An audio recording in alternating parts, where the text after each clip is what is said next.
भगवान श्री कृष्ण कहते हैं, आज ही जान लो श्रीमद् भगवत गीता का ये बेशकीमती ज्ञान, क्योंकि यही आपके नेत्र चक्षुओं को खोलेगा, यही आपको जीवन आसान बनाने में राह दिखाएगा, यही आपको सफलता देगा, यही आपको ऊंचाई पर पहुंचाएगा, यही आपके सारे मनोरथ सिद्ध करेगा। तो आज ही सुन लो पूरा यह श्रीमद् भगवत गीता का ज्ञान। वक्त, दोस्त और रिश्ते ये वो चीज़ें हैं जो हमें मुफ्त में मिलती हैं, मगर इनके बेशकीमती होने का एहसास हमें तब होता है जब ये कहीं खो जाते हैं। ज़िंदगी में कुछ ऐसे दर्द होते हैं जो हमें जीने नहीं देते, और कुछ ऐसे फ़र्ज़ होते हैं जो हमें मरने नहीं देते। आप चाहे कितने भी अच्छे कर्म कर लो, लेकिन आपकी तारीफ़ सिर्फ शमशान में ही होगी। बहुत अच्छा इंसान था यार, मर गया। अगर आप किसी को एक बार माफ़ करते हो तो आप समझदार हो। अगर आप उस व्यक्ति को दूसरी बार भी माफ़ करते हो तो आप बहुत ही नरम दिल हो। लेकिन यदि आप उस व्यक्ति को तीसरी बार माफ़ करते हो तो आप इस दुनिया के सबसे बड़े मूर्ख व्यक्ति हो।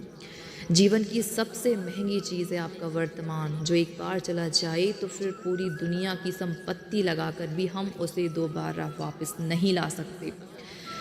संसार के सहयोग में जो सुख प्रतीत होता है उसमें दुख भी मिला रहता है, परंतु संसार के वियोग से सुख दुख से अखंड आनंद प्राप्त होता है।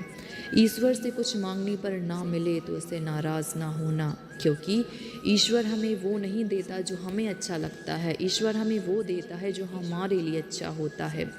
ज़िंदगी में एक ऐसे इंसान का होना बहुत ज़रूरी है जो हमें सही और गलत बता सके। भगवान श्री कृष्ण कहते हैं, जो व्यक्ति मृत्यु के समय मेरा स्मरण करते हैं वो शरीर त्यागता है, पर वो मेरे परम धाम को प्राप्त करता है। जब लोग आपकी बुराई करें तो आप परेशान मत हों, क्योंकि वो आपको महत्व देने का कोई और तरीका जानते ही नहीं हैं। शक्ति झूठ को सच से पृथक करने वाली है, जो विवेक बुद्धि है उसी का नाम ज्ञान है। कान्हा कहते हैं, मैं धरती की मधुर सुगंध हूँ, मैं अग्नि की ऊष्मा हूँ, मैं सभी जीवित प्राणियों का जीवन हूँ, और सन्यासियों का आत्मसंयम भी मैं ही हूँ। जिस प्रकार समुद्र के पार जाने के लिए नाव ही एकमात्र साधन है, ठीक उसी प्रकार स्वर्ग के लिए सत्य ही एकमात्र सीढ़ी है। हम ना बोलें फिर भी वो सुन लेता है, इसलिए उसका नाम परम पिता परमात्मा है। वो ना बोले फिर भी हमें सुनाई देता है, इसी का नाम हमारी पवित्र आत्मा की श्रद्धा है। सबसे इस तरह का व्यवहार करें कि कोई अगर आपके बारे में बुरा कहे तो कोई उस पर विश्वास ना करे। संबंध उसी आत्मा से जुड़ता है जिनका हमसे पिछले जन्मों का कोई संबंध होता है, वरना दुनिया किस भीड़ में कौन किसे जानता है। भगवान श्री कृष्ण कहते हैं, मैं विधाता होकर भी विधि के विधान को नहीं टाल सका। मेरी चाह राधा थी और चाहती मुझको मीरा थी, पर हुआ मैं रुक्मणी का।